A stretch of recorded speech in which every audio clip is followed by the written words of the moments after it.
Léo Jardim pegou o jogo, pegou o Cuca, as ideias do Cuca, fez isso aqui, ó.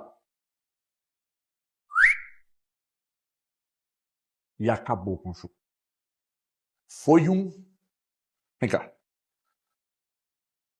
Foi um curso intensivo de futebol no segundo tempo e o Cruzeiro destruiu o Atlético no segundo tempo. Detalhe, foi 2-0, não é isso? Ou eu estou enganado? 2-0? Poderia ter sido demais se o Cruzeiro não tivesse administrado uma vantagem que já era confortável. Destruiu no segundo tempo. Tiago Valuzeiro, buenas tardes, muchacho. Estamos abrindo esta edição dos Donos da Bola com uma audiência espetacular. Então, assim como eu senti, mais uma vez, o dedo do Jardim, eu quero sentir o seu que está aí do outro lado, dando um like aí no nosso canal no YouTube. Aproveita para se inscrever no nosso canal, youtube.com/TV Band Minas. Muito obrigado pela audiência no digital, porque na tela da Band, o estado todo de ponta a ponta tá ligado e parado a partir de agora para ouvir este ursão que aqui está. Tiago Valuzeiro. HG, boa tarde para você, a todos no estúdio, a quem nos assiste. O jogo começou entregando exatamente aquilo que eu esperava. O Cruzeiro com a sua postura de sempre, né, tentando pressionar o adversário, marcar muito a saída de bola. A gente vê inclusive esse lance aí na tela, é algo fruto dessa pressão. Antes tem também uma roubada de bola do Caio Jorge, e o Atlético, como eu esperava também, vem para tentar marcar o Cruzeiro. O Cuca optou pela escalação, aliás, parabenizar mais uma vez todos os amigos aqui, Thiago Fernandes, Breno Galante, Elton Novaes, né, pela escalação do Atlético em primeira mão, muitas horas antes do jogo acontecer, e o Atlético conseguiu, com a presença do Scarpa, do Alexander e do Arana, e também do Coelho, lembrando que o Scarpa começa mais o jogo no primeiro tempo, mas pelo lado esquerdo, e isso causa problemas à defesa do Cruzeiro pelo lado direito. Nem acho que a defesa estava mal, mas é exatamente pelo grande volume de jogo por ali, consegue finalizar de dentro da área com o Arana, com o Hulk também, ligeiramente melhor, mas assim, ligeiramente melhor o Atlético na primeira etapa. A partir do segundo tempo, o Jardim consegue corrigir, ele fala disso também. O Atlético mais uma vez apostou nas perseguições individuais, a gente viu um Franco para cima do Matheus Pereira, vimos também o Alexander marcando muito bem, o Lucas Silva, enfim.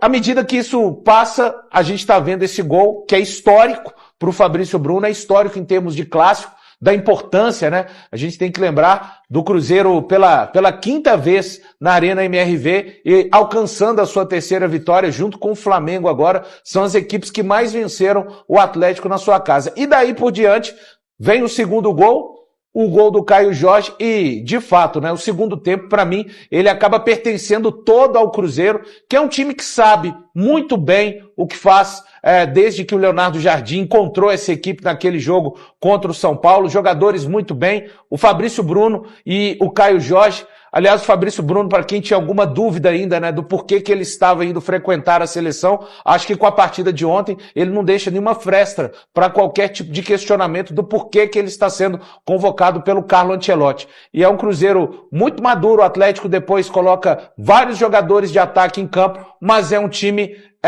que não tem conjunto. E ontem o que a gente viu foi a vitória de um trabalho para cima de um time que tem um trabalho muito questionável na temporada. Para lembrar, né? O Cruzeiro faz este número, chega à sua terceira vitória na Arena MRV em 5 jogos, e num dia que era importante para o atleticano. Afinal de contas, ontem a Arena completava 2 anos desde a sua primeira partida, quando o Atlético venceu o Santos por 2-0. E tem um detalhe importante a gente destacar aqui com o Galante, com o Elton Novaes, com o Thiago Fernandes também, é que quando você olha para o trabalho do Léo Jardim, e que bom, né, que eu já vinha falando isso aqui antes, para não falar que é oportunismo e simplesmente pelo resultado, né?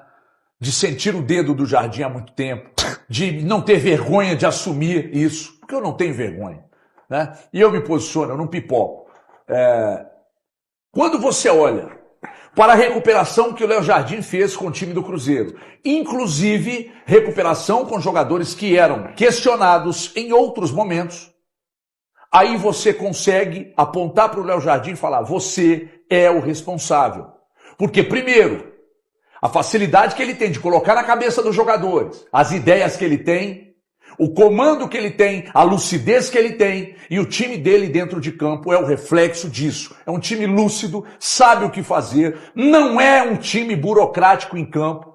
E ele recupera os jogadores, e ele recupera todos os jogadores, com exceção, com raríssimas exceções, uma delas o próprio Wallace, que ainda não foi recuperado, mas a maioria, 99% do elenco recuperado. E aí isso vai para dentro de campo. E aí esses meninos aqui falaram a semana inteira, aliás, já vem falando há algumas semanas, sobre um Cruzeiro que perde e não joga mal, ganha e não joga mal, empata e não joga mal.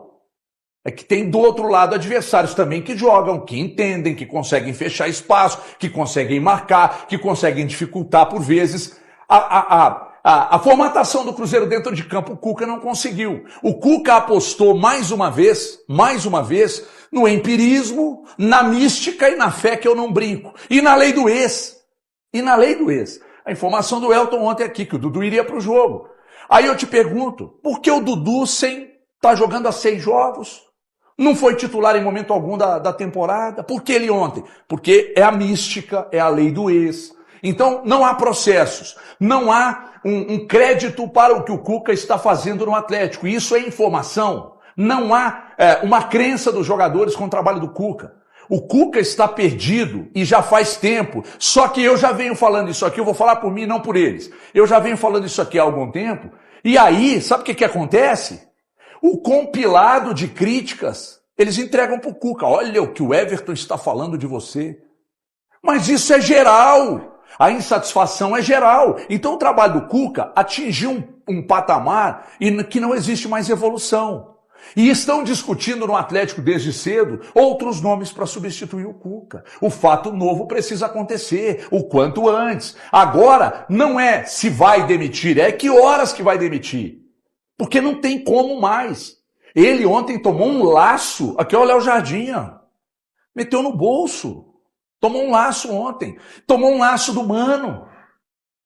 Ele perdeu, nos últimos 6 jogos, foram quantas derrotas em casa? 4 derrotas. 4 derrotas em casa em 6 jogos. O Atlético é um time que não se impõe contra qualquer que seja o adversário, jogando dentro e fora de casa. Agora, dentro de casa você tem a torcida, você tem o tapetinho, você tem, no caso de ontem, o histórico de clássicos, né? De equilíbrio, de respeito e tal, mas nada disso funciona para o Atlético. Por quê? Porque não tem processo. E não tem mesmo. O Cuca, a cabeça do Cuca é uma usina de, preciso inventar alguma coisa, mas as coisas básicas não funcionam, o que ele inventa